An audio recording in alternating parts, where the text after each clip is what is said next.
Mesdames, Messieurs, bonsoir et bienvenue au 20 bilingue de ce samedi 6 octobre 2018. Babila Jonathan, good evening. Bonsoir Nadine, thanks ladies and gentlemen for joining us on this edition of the Primetime Bilingual Weekend News on Equinox Television live from our headquarters in Cameroon's economic capital. Douala. In our top stories, Maurice Kamto of the Cameroon Renaissance Movement, CRM political party, and Akere Muna of the Now Movement and Popular Front for Development, PFD political party, form a coalition to go into the October 7, 2018 presidential election in Cameroon. That will be tomorrow, and few hours to the vote. Proper candidates are rounding up campaigns. Cabral Libi pulled a huge crowd in the nation's capital, Yaoundé. OC Joshua of the SDF equally did same, as well as Maurice Kamto here in the economic capital, Douala. À la une de ce journal présidentiel 2018, dernière ligne droite avant le scrutin de demain, les candidats en course déploient leur dernière énergie dans la bataille pour la conquête des électeurs. Ils ont jusqu'à minuit pour les convaincre. Le meeting de clôture se déroule en ce moment et à la veille de ce scrutin présidentiel, les listes électorales ne sont toujours invisibles devant les bureaux de vote. On fait le point dans ce journal.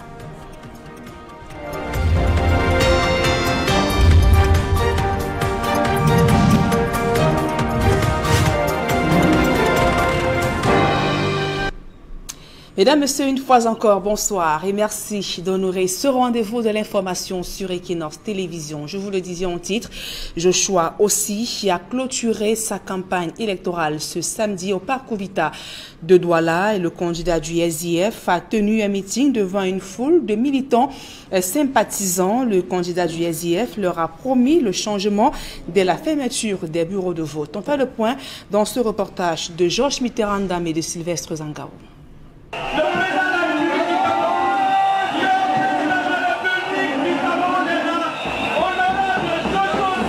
Ils sont arrivés ici pour la plupart sous la pluie, mais ils ne se sont pas découragés. Ces nombreux militants du Social Democratic Front ont patienté durant des heures pour accueillir leur candidat. Joshua aussi, dès son arrivée au Parc Ouvita de Douala, a eu droit à un véritable bain de foule.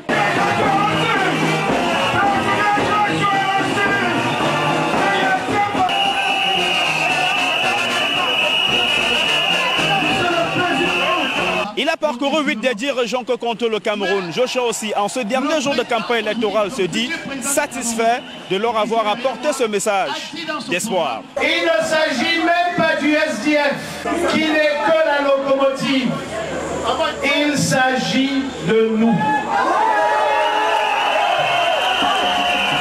Et cette délivrance, cette liberté retrouvée, nous la méritons.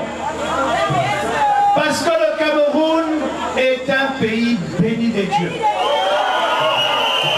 Et nous donne la responsabilité de ne plus faire l'erreur qu'on a faite en 92, en 2004 et en 2011. La campagne électorale qui s'achève aura également été agrémentée par la présence des artistes musiciens. Et le SDF, en ce dernier jour de campagne, n'a pas dérogé à la règle. C'est la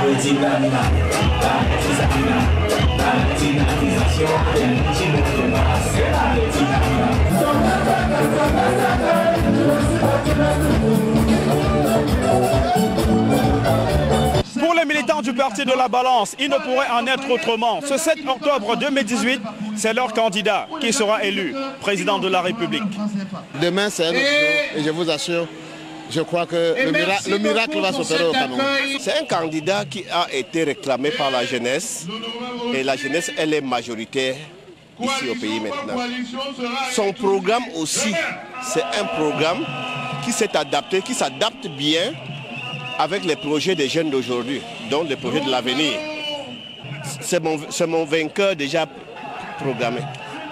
Le futur président du Cameroun, c'est Joshua Oishi, qui est assis là, parce qu'il a un programme, c'est lui qui a le bon programme, le seul bon programme parmi tous les 9. Un programme cohérent, un programme qui peut faire changer le Cameroun, qui va faire changer toute la jeunesse. Et demain, quand on vote, quand on est le rose, on reste devant le bureau de vote et on envoie le message partout. Effervescence populaire ce soir au stade Petit Terrain de Bonamoussadi dans le 5e arrondissement de la ville de Douala lors du meeting de clôture de Maurice Kamto. Malgré la pluie, de nombreux militants, sympathisants et ceux qui le soutiennent dans le cadre de la coalition ont fait le déplacement pour vivre en direct les dernières heures de campagne, précisant qu'Akere Mouna, qui s'est donc retiré pour former la coalition avec Maurice Kamto. Sur son compte Facebook, l'ancien bâtonnier a expliqué que l'avenir du Cameroun est la priorité absolue et vaut tous les sacrifices personnels, soutenant par la suite que seule une union des forces des principaux candidats peut venir à bout du régime. Maître Akere Mouna a appelé donc les électeurs à voter massivement pour le candidat Maurice Kamto. Il appelle également les autres candidats à suivre son exemple. Akere Mouna était d'ailleurs présent lors de ce meeting de clôture au stade Petit Terrain de Bonamoussadi. Vous savez, dans ce pays, nous avons un seul problème, un seul. Nous avons un gouvernement de voleurs, c'est tout.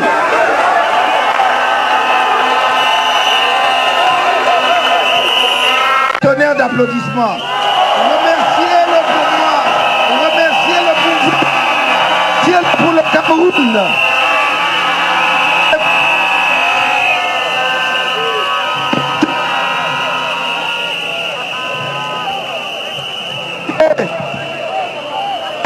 Ils ont dit, ajoutez-nous 7 ans.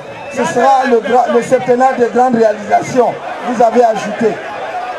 En 2011, ils ont dit, ajoutez-nous 7 ans. Ce sera le septennat de grandes quoi? On a ajouté. Et maintenant, en 2018, ils ont le courage de vous dire, ajoutez-nous 7 ans. Ce sera le septennat de grandes désillusions. J'ai dit non, c'est fini. C'est fini. C'est fini. Ils doivent rentrer, se reposer. Ils doivent rentrer, se reposer. Nous reviendrons sur le compte rendu de ce meeting de clôture de Maurice Kamto ce samedi au stade Petit Terrain de Bonamoussadi dans le 5e arrondissement de la ville de Douala, ainsi qu'avec la coalition Akere Mouna qui ne cesse de susciter un tollé de réactions au sein de l'opinion nationale et même sur la toile. Et toujours concernant l'écho de campagne, le RDPC croise les doigts pour engranger des suffrages en faveur de Paul Biya dans la région du nord-ouest Cameroun. Le chargé de la campagne régionale RDPC, Philippe Moyon, a fait le point sur la campagne dans la région du nord-ouest Cameroun. Nous l'écoutons. Bon, nous avons fait du bon travail. La campagne a été bonne, malgré les quelques difficultés créées par les terroristes. Nous sommes contents et nous pensons que nous avons bien présenté notre candidat, qui était un candidat unique pour les circonstances uniques dans les deux régions du nord-ouest et du sud-ouest. Et nous pensons maintenant que les militants peuvent demain aller élire le président Paul Biya, qui est le seul candidat qui peut résoudre les problèmes qui nous font beaucoup de mal dans les deux régions. Et le sommier politique du RDPC mobilise ses militants pour plébisciter à nouveau leur champion Paul Biya. Dans cette dernière ligne droite, plusieurs meetings ont été organisés ainsi que des consignes de vote en faveur de Paul Biya ont été données à Bafoussam. Le compte rendu de Leclerc Sakem. Le Rassemblement démocratique du peuple camerounais a battu le rappel des troupes dans le département de la Mifi, région de l'Ouest, à l'aube de la campagne électorale pour la présidentielle du 7 octobre 2018 au Cameroun. Après la campagne porte-à-porte, le sénateur président de la commission départementale pour la Mifi a tenu ce jour 3 meetings dans les 3 arrondissements que compte cette unité administrative. De Bamengoum à Bafoussam 1er, en passant par Balé, le message est resté le même. Plébiscité à 100%, le candidat Paul Biya, l'apôtre des grandes réalisations. Qui vote par rapport au travail de la CAP qui est sur le terrain. Nous sommes d'abord organisés au niveau du département en 3 groupes. Ils sont allés appuyer les commissions dans les arrondissements. Et ils ont fait un travail remarquable. Nous attendons alors de retomber aussi remarquable. Donc, un vote massif. La jeunesse de la MIFI est consciente que le vote utile est le bulletin blanc. J'appelle à la jeunesse consciente et responsable à pouvoir soutenir le chef d'État dans cette élection demain, dimanche 7 octobre, pour pouvoir publiciter cet homme qui a beaucoup d'expérience. On a le plus besoin de lui aujourd'hui pour conduire le bateau Cameroun. Les garants de la tradition de cette partie de l'Ouest ont invité leur sujet à voter utile. Qui est en train de transformer la ville de Bafoussam, capitale de la région de l'Ouest, afin qu'elle atteigne son émergence aussi et reprend sa place de troisième ville du pays. Des décibels ont rythmé chaque étape de la caravane conduite par le président de la campagne électorale RDPC pour la MIFI, le sénateur Sylvestre Ngouchengo. Et du côté de Yaoundé, les populations se sont massivement mobilisées pour prendre part au grand meeting de clôture de Cabral Libi à l'esplanade du stade Omnisport de Yaoundé. Devant une foule en liesse, le candidat du parti Univers a une fois de plus présenté sa vision pour le changement du Cameroun. Aïe Cyril, reportage.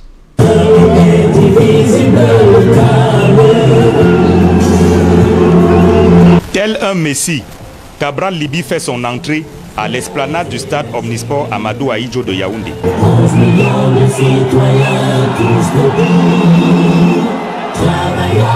Pour ce dernier jour de campagne, le candidat du parti Univers est accueilli par une foule surexcitée.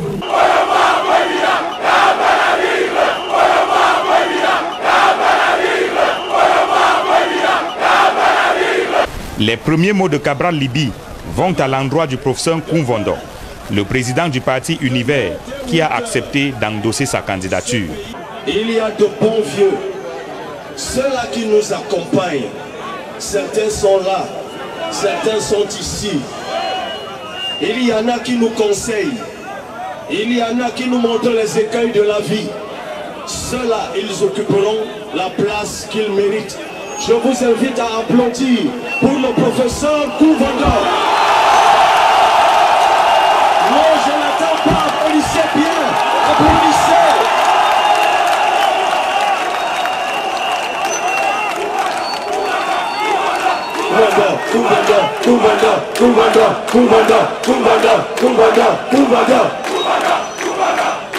Merci.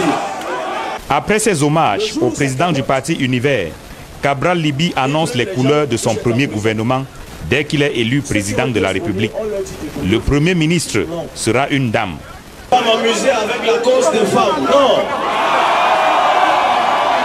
C'est pour ça que j'ai dit, dès que je prête serment là en début novembre, le premier ministre que je nomme est une femme, un point À l'esplanade du stade Omnisport Amadou Ahidjo de Yaoundé, la communion est parfaite entre le candidat et le public.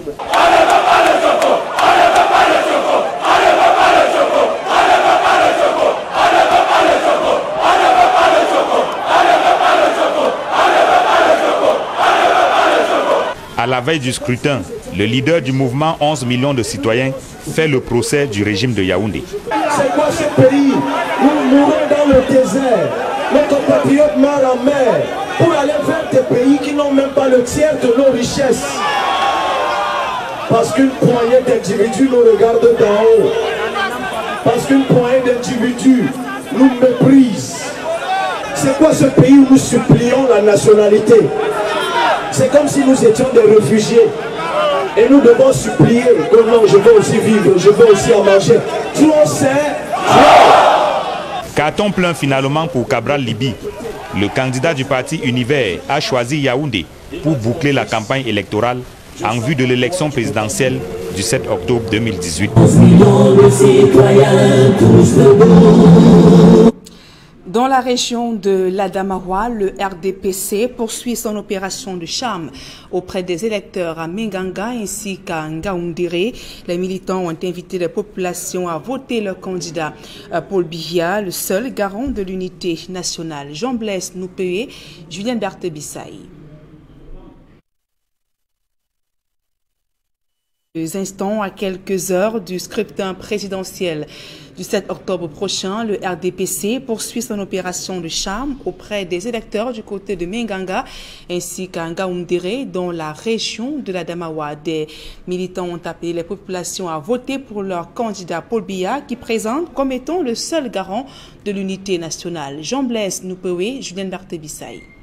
Dans le département du Mbéré, région de la Damawa, le RDPC ratisse large auprès des électeurs. À quelques heures du scrutin, les militants et partisans du Parti des Flammes tiennent un meeting de clôture de la campagne électorale à Menganga. Objectif, inviter les populations à apporter 100% des suffrages en faveur du candidat Paul Biya au soir du 7 octobre. Les militants de la section RDPC du Mbéré Centre sont réunis tous comme un seul homme pour tenir un même langage, celui de voter le président de la République, son Excellence Paul Biya, pour qu'au soir du 7 octobre, il soit le champion. Le Mbéré doit envoyer un message fort. 2011, nous étions premiers dans la Damawa et 2018, nous devons être premiers dans tout le Cameroun. Parce que Mbéré, c'est le bastion de RDPC. Et nous sommes le soldat de Paul Biya. Dans cette démarche de proximité, plusieurs dons ont été distribués aux responsables de sections et sous-sections. Le même message a également été prêché en Ngaoundéré, région de la Damawa, par l'UNDP. Sous la houlette de son président Bello Bouba Maïgari, ce parti allié encourage ses militants à voter Paul Biya, seul candidat capable de préserver l'unité nationale et la sécurité. La contribution que notre parti va apporter à la candidature du président Paul Biya, mais qu'elle va permettre de bien faire la différence. Le rendez-vous est donc pris pour demain, 7 octobre. Et toujours concernant l'écho de campagne, dernier meeting de campagne de l'UDC ce jour à Fumban, dans le département du Nord, région de l'Ouest Cameroun. Jusqu'à l'heure actuelle, le porte-étendard de ce parti, Adamou Damjoya, n'a pas été aperçu, pourtant annoncé lors de ce meeting. Et malgré cette absence, les militants promettent de lui accorder leur suffrage demain, 7 octobre prochain. On fait le point dans ce reportage d'Éric Martial Diomo. Meeting couru pour la clôture de campagne du candidat Adamou Damjoya à Fumban. Au quartier dit artisanal, ils sont plusieurs centaines, les militants de l'UDC à avoir effectué le déplacement en tenue du parti pour la plupart. Adamou Damjoya, invisible depuis le début de la campagne électorale, est resté attendu sur les lieux jusqu'à ce que nous allions sous presse. Son entourage a pourtant annoncé son arrivée à Fumban depuis le début de l'après-midi de ce samedi 6 octobre 2018 en provenance de Yaoundé. Depuis le début de la campagne électorale, de nombreuses sources l'ont dit très malade et sous soins, hors des frontières nationales. Sur le terrain, ses partisans ont durant 15 jours battu campagne du mieux qu'ils pouvaient. Pour ce meeting de clôture à Fumban, les différents intervenants ont appelé les uns et les autres à voter massivement pour le docteur Adamou Damjoya ce 7 octobre 2018, même si cette absence du candidat de l'UDC sur le terrain pour certains à prédire un échec du parti. Quand on nous dit que les autres ont déjà gagné, mais s'ils avaient déjà gagné, pourquoi ont-ils fait la campagne électorale? Pourquoi sont-ils dehors? C'est parce qu'ils ont vu la mobilisation, qu'ils déclarent qu'ils ont déjà gagné. Nous sommes sur le terrain, c'est une démonstration de force. Les militants de l'UDC annoncent malgré tout que leur champion votera bel et bien ce dimanche matin à Fumban. Dans la région du littoral, les militants du parti au pouvoir se disent confiants et s'attendent à une victoire de leur champion demain, 7 octobre prochain, jour de l'élection présidentielle au Cameroun. Des déclarations faites lors des meetings tenus à Bonabiri dans le 4e arrondissement de la ville de Douala ainsi qu'à Mandjo, Benja, dans le département du Mungo. Des militants ont appelé les populations à voter pour Paul Biya qui le présente comme étant le seul capable de pouvoir diriger le Cameroun. Et pour donc clôturer sa campagne électorale, Paul Biya, le candidat du RDPC, a choisi d'organiser un concert géant au Palais des Sports de Yaoundé. Le dit concert d'ailleurs se déroule en ce moment du côté de Yaoundé. Vous le voyez en image, effervescence populaire au Palais des Congrès de Yaoundé où de nombreuses personnes sont venues prendre part au concert organisé par Paul Biya à l'occasion de la clôture de son meeting de campagne. Des artistes donc qui vont prester durant toutes ces soirées sur la scène pour chanter et enflammer le public venu nombreux assister à ce concert organisé par Paul Biya, le candidat du Rassemblement démocratique du peuple camerounais. Et à moins de 24 heures de ce scrutin présidentiel, les listes électorales sont toujours invisibles devant les bureaux de vote à l'antenne d'Elekam dans la 5e. On redoute l'incivisme. Par contre, les observateurs des questions électorales pensent que Elekam viole la loi par le non-respect des listes d'affichage. Le reportage de Flavien Valondongo et d'Alastiana. École publique de Bonamoussadi et le lycée d'Akwaneur à Douala. Il est 16h ce samedi 6 octobre 2018. Des électeurs venus vérifier leur nom et leur bureau de vote avant le jour du scrutin sont déçus. Aucune liste électorale n'est affichée. À l'antenne Elekam de Douala 5e, il est hors des questions d'afficher les listes avant le jour J à cause de l'incivisme de certaines populations et des intempéries. Avec les intempéries, vous voyez très bien que il n'est pas évident de les afficher à l'heure actuelle. Surtout quand les affichant, elles peuvent être vandalisées. Donc nous préférons les afficher très tôt le matin pour que les gens qui viennent puissent les consulter avant d'entrer dans la salle. Les observateurs des questions électorales pensent que c'est du mépris vis-à-vis des électeurs. La loi électorale prévoit pourtant que les listes soient affichées 24 heures avant le jour J. Seulement les gens, sur la base de la proximité, vont passer dans les bureaux de vote, vont regarder, vont identifier que ça c'est mon voisin, il est décédé, et comment ça se fait. Et on va commencer à crier avant même le jour du scrutin. Il est bel et bien prévu que les listes soient affichées, si ma mémoire est exacte, 1 ou 2 jours avant, devant les bureaux de vote. Selon eux, le non-respect de cette étape du processus électoral a à coup sûr un impact négatif sur la mobilité des électeurs le jour du scrutin. Et jusqu'à cet après-midi, les kits et autres matériels électoraux continuaient à être acheminés dans les bureaux de vote à Yaoundé. Pas de traces de listes électorales. Les responsables d'Elekam annoncent le affichage pour demain avant le démarrage du scrutin. Le reportage de Joël Essengue et Marcelin Gansop.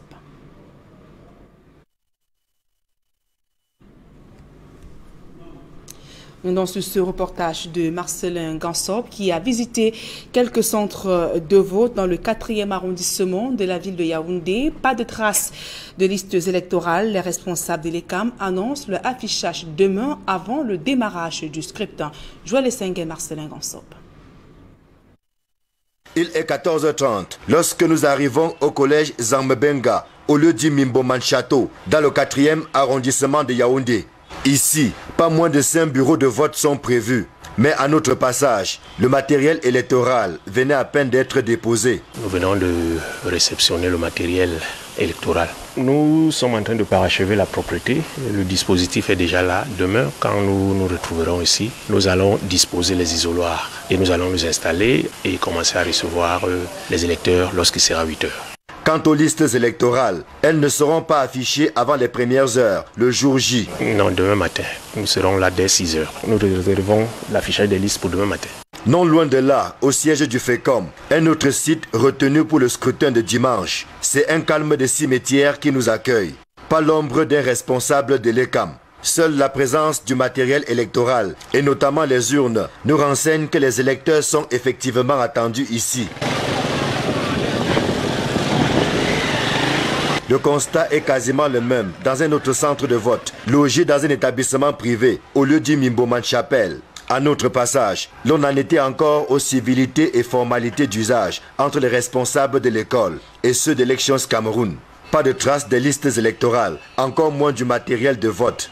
Au siège de l'antenne communale d'Elekam de Yaoundé 4, l'on en était encore jusqu'en fin d'après-midi.